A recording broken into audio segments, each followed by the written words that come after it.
I'd like to start off because I really like your summary slide. I'd like to start off with a few clarifying questions on the highlights of the company. The first one, you've mentioned the people, and you've definitely highlighted the extensive experience of the management team in Alternergy. But like specifically, Sir Vince, as former energy secretary, how does your previous experience with the government benefit Alternergy? Thank you, Charles. Actually, it would be a huge plus for Alter.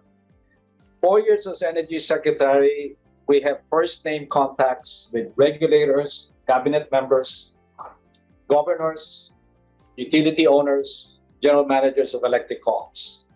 The team, not just me, have an extensive experience and relationships with suppliers like wind suppliers of Canute, lenders that Eduardo, Gerry has cultivated over the years, power companies that all of us have developed through the years. We also have had previous stints, not just me, in the Department of Energy, DNR, DILG, Transco, NEA, and BOI, and all of these relationships are what we call intangible assets of Alter. For instance, getting the height clearance for the Tanay wind farm requires talking to 2 cabinet secretaries, the general manager of the Civil Aviation Authority, and that is the unique competitive advantage that we have compared to other renewable companies. I guess you could say that in the 15 years, Alter has navigated through 4 presidents and 7 different energy secretaries. So, Charles, it is a huge plus to Alter. All right. Thank you. Now maybe focusing more on the product. You described early on the unique triple play portfolio of the company. Can you explain exactly how this benefits Alternergy? Did I get it right that you're trying to package different energy sources to be able to sell a more compelling product to the customer? Is that how you plan to do it? Thank you, Charles. Think of us as farmers. We farm the wind resource, we farm the sunshine from the sun, we farm the rain for a run-of-river hydro.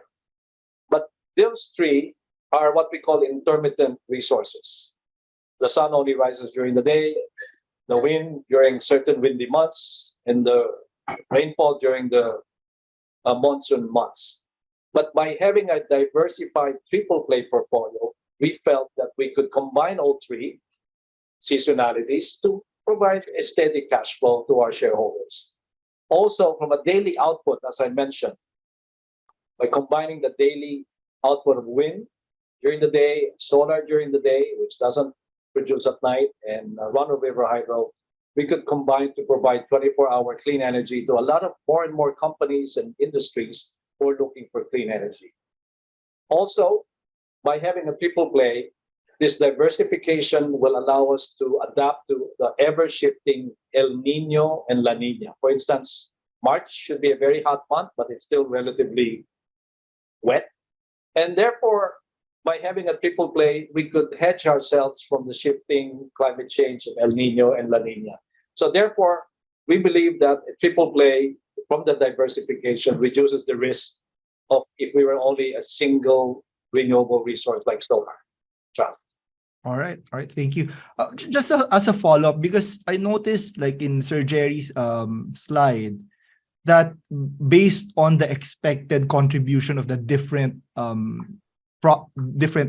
kinds, the solar or the wind and hydro, the biggest would be the wind, the contribution. So is there a particular reason here? Why not? Why isn't it like closer to a third for each? I mean, okay. Why wind? So thank you, Charles. This is currently the pipeline that we have, and that's the only one we could disclose in the prospectus. As I mentioned, it's heavily been vetted. But we do have ongoing discussions with other developers that come to us to talk about acquiring their project or tying up with them in hydro or solar. So the wind profile currently is based on the existing portfolio, but it is not static. As you can imagine, That is just what we are today in a snapshot as of today. But as we grow forward, we will also be expanding more into solar, more into run and river hydro, and even more so in battery storage. Charles. All right, all right. One last quick question from me before we go to the advanced questions. We have lots of questions to answer today.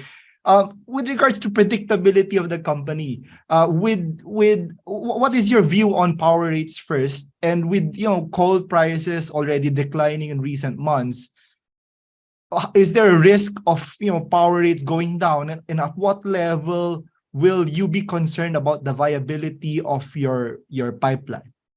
I'd like to ask Gerry to answer that, Charles. Gerry? Yeah, thank you. Thank you for the question, Charles. We see power prices to actually go up in the medium term, Charles. Why? Because we all know that the Malampaya gas reserves are dwindling, and in the next 2 years, we will really experience tight supply of power.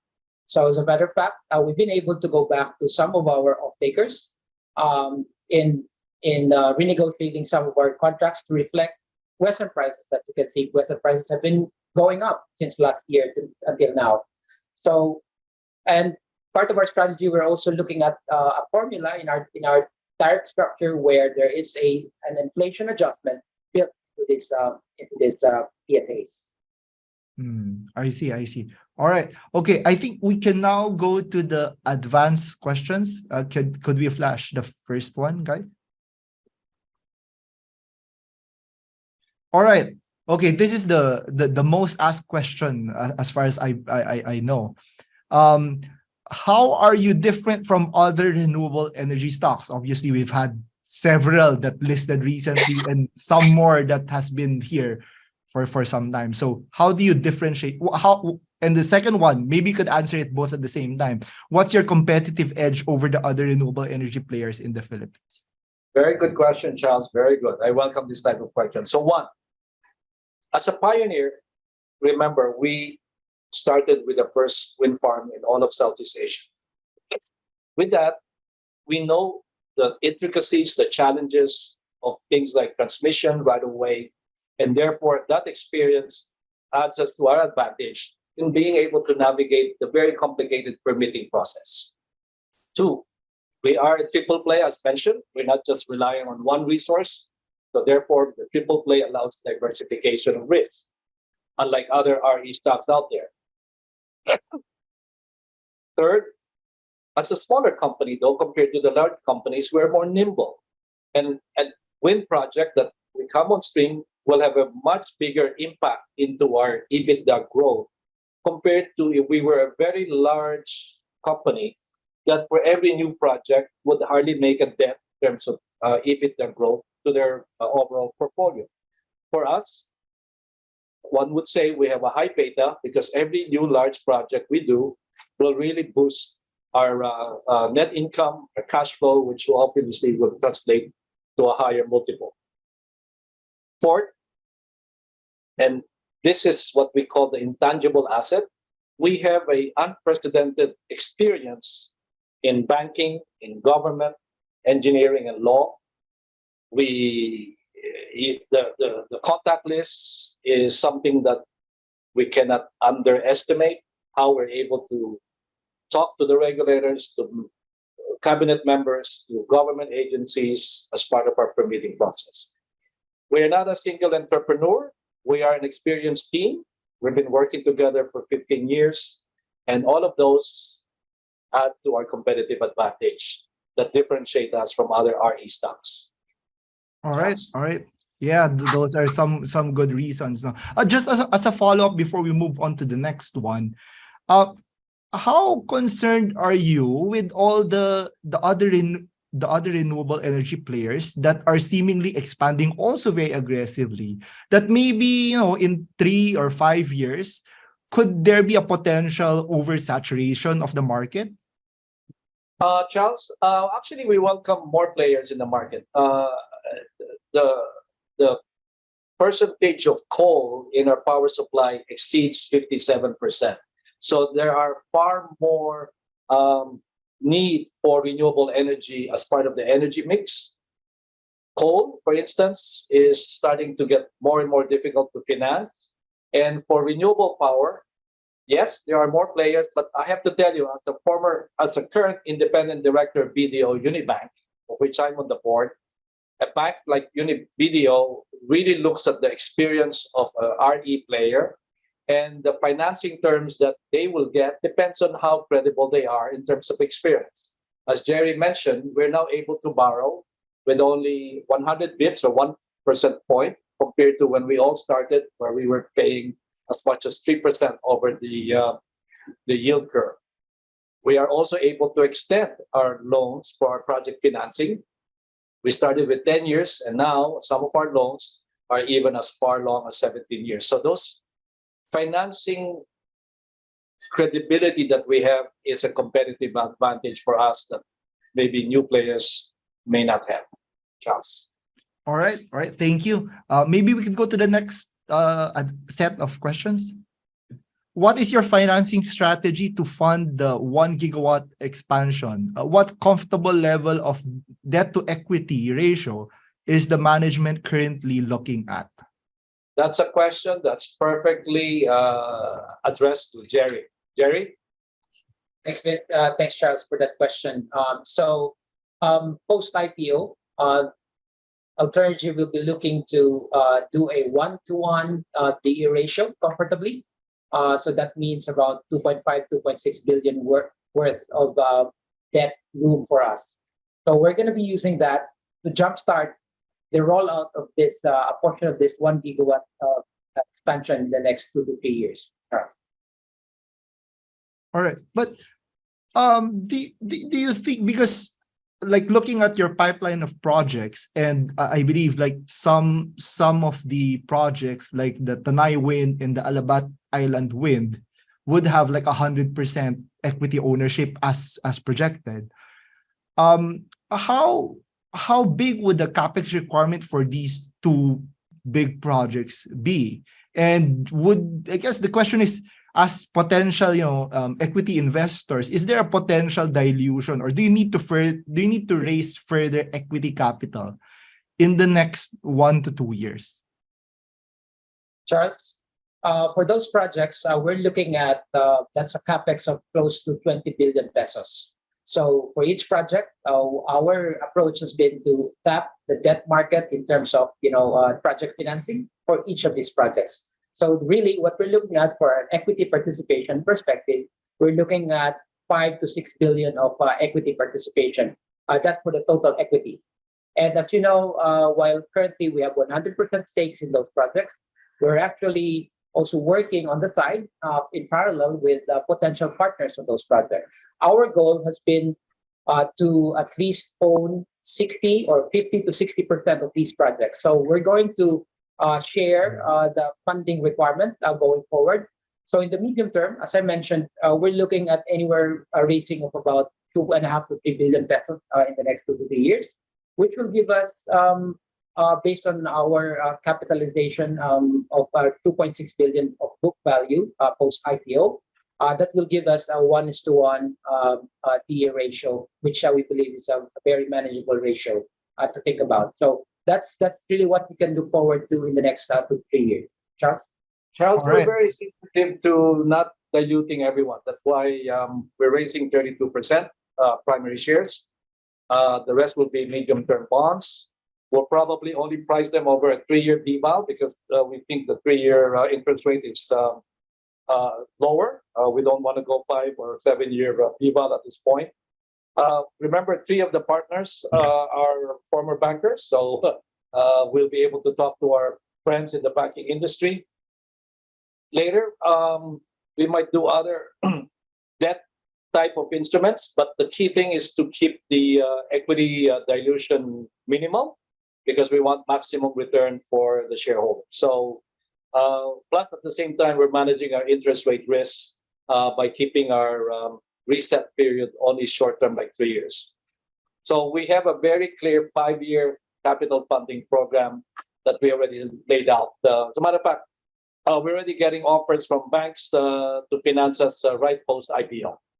Wow, that's good. All right. Okay, maybe we could go to the next one. What are the hindrances in adopting alternative energy for most Philippine companies? And what is the current regulatory environment? Are there assured tariff rates to support RE development? How easy is it to get ERC approvals? I guess we're asking about the regulatory environment. Is it a favorable environment currently for renewable energy?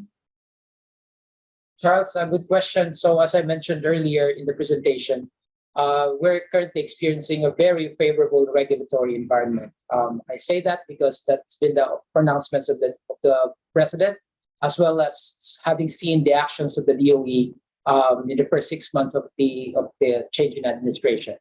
So we're working side by side with ERC as well as the DOE, and in helping them speed up the process of implementing this project.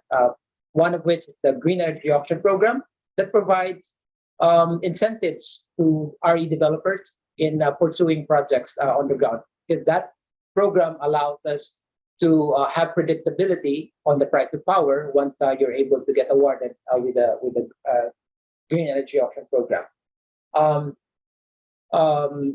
In terms of hindrances, essentially, what we call that challenges really.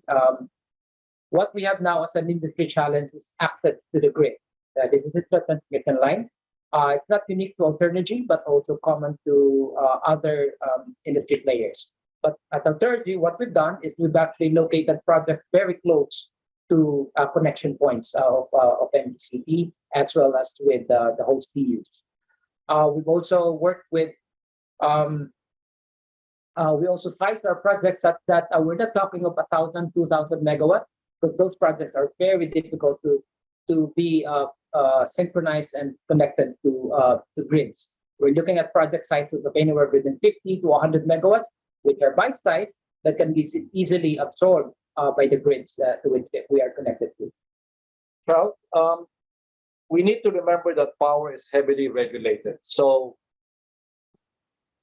the management team, given its background in energy policy and government, that is an added plus. As we mentioned earlier, we are proactive in renewable policy discussion.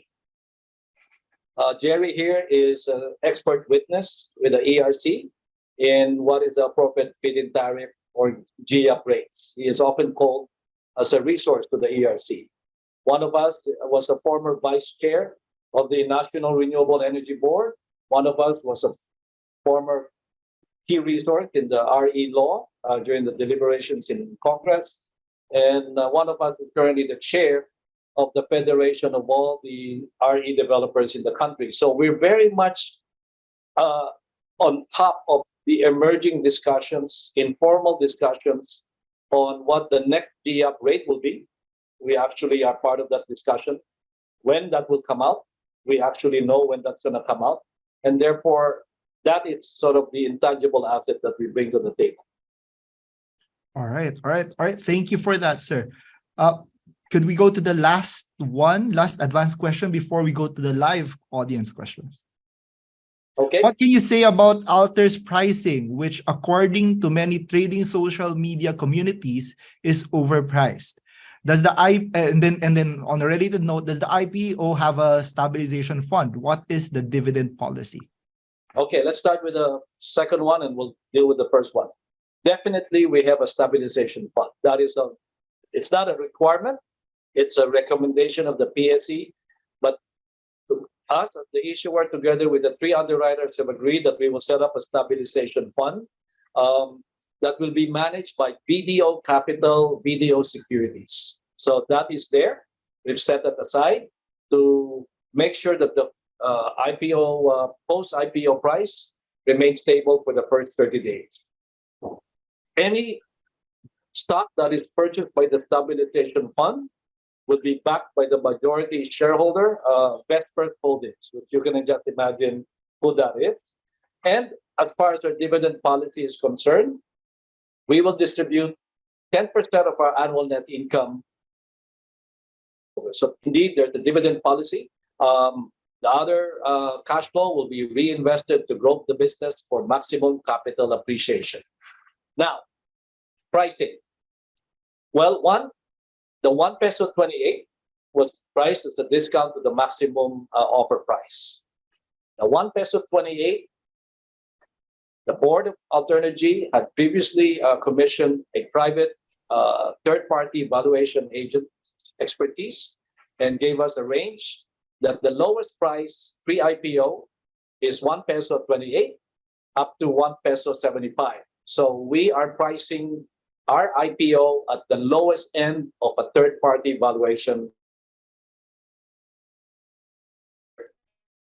And this is very important. We could have sold this for 1 peso, 1 peso 10, and it would have gone up very quickly to 1 peso 30, 1 peso 45. But what we wanted was to have a cadre of quality institutional investors that will be long-term shareholders of Alter. And for them, 1 peso 28 was the right valuation in order for them to come in, because at 1 peso 28, that implies a post-IPO valuation of 5 billion pesos. That is the amount that they were interested to come in. Of course, if the value continues to rise, new type of quality investors will come in as the value of the company in terms of market cap grows. Remember, we are a growth story for capital appreciation.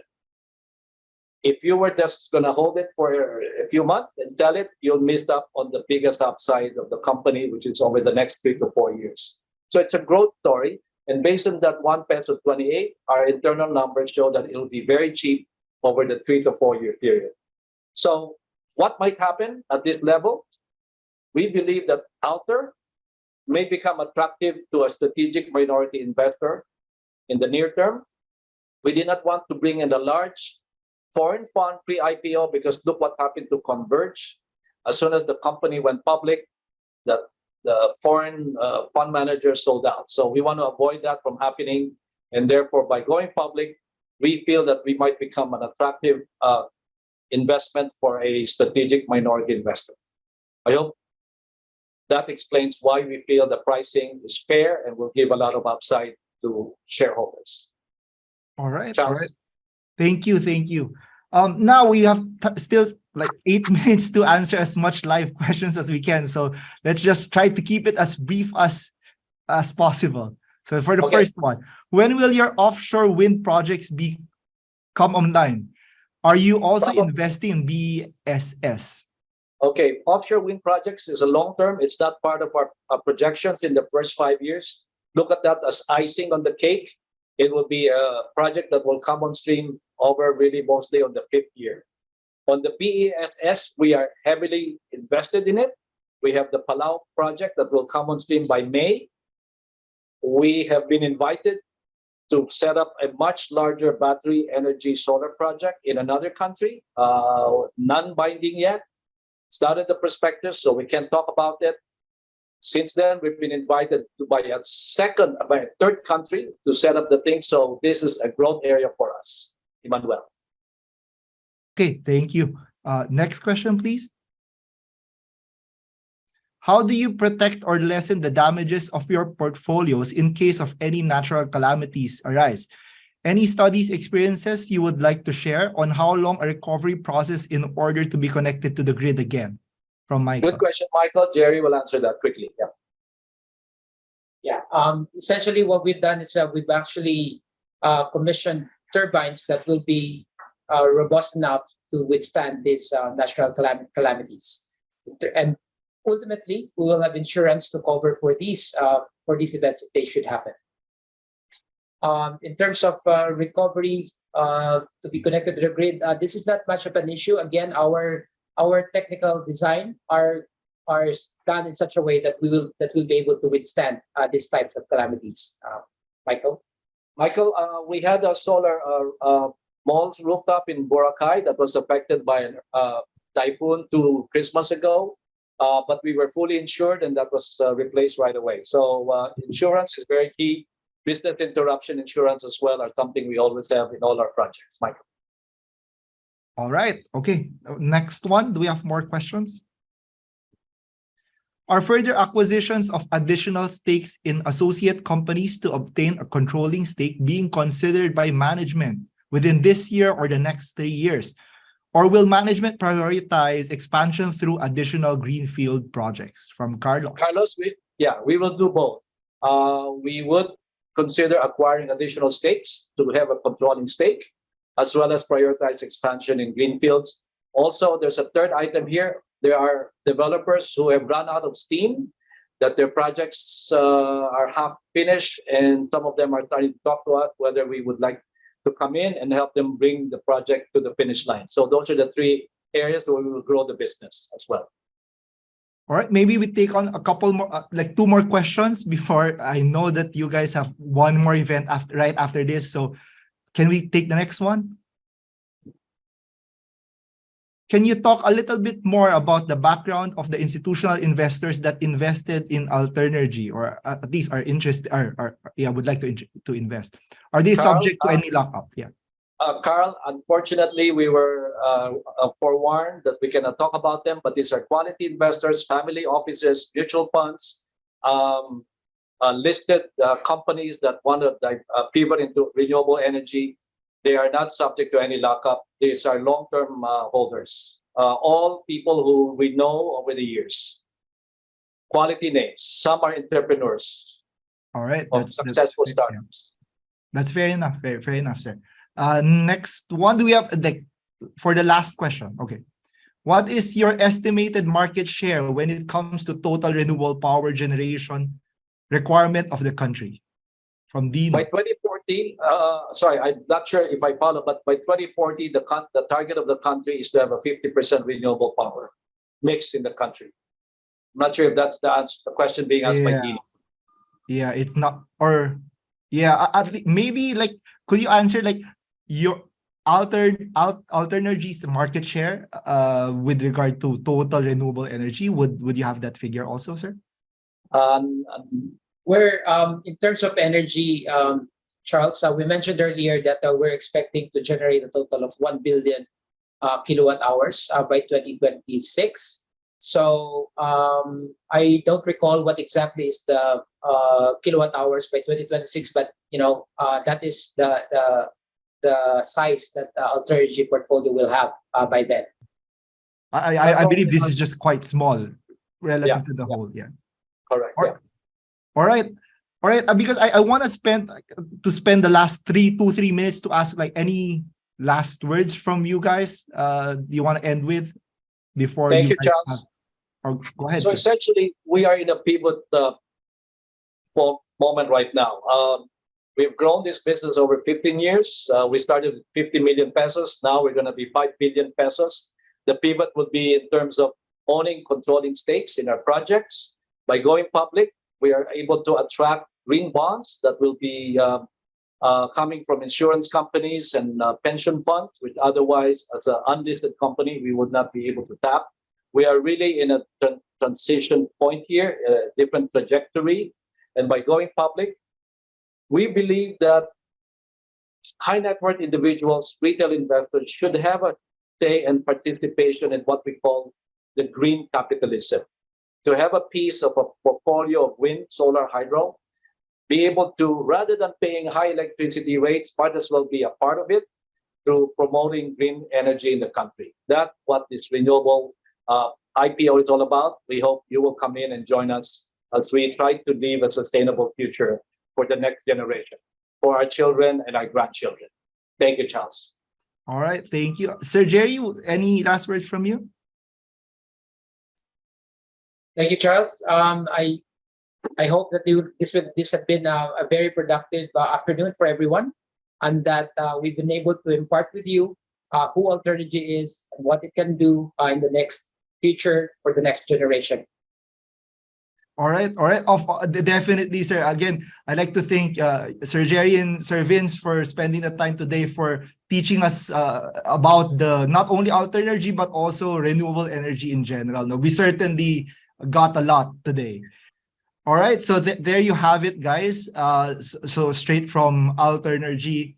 Just like to conclude this one, just like to remind everyone that that having these companies in our COL conversation is not an endorsement nor a recommendation. Again, we do this to give you guys more information to help facilitate a better more informed investment decision. Having said that, we again like to remind everybody, whenever you're investing in whenever you're buying a company, think of it as, really investing in a business. And with that, you have to really understand the business of the company. What is the product? What is the edge over its competitors? And also, equally as important, and maybe some would argue even more important, is really understanding the people behind the company. And so I hope that this session was able to give you at least some information to help you guys make your own investment decisions.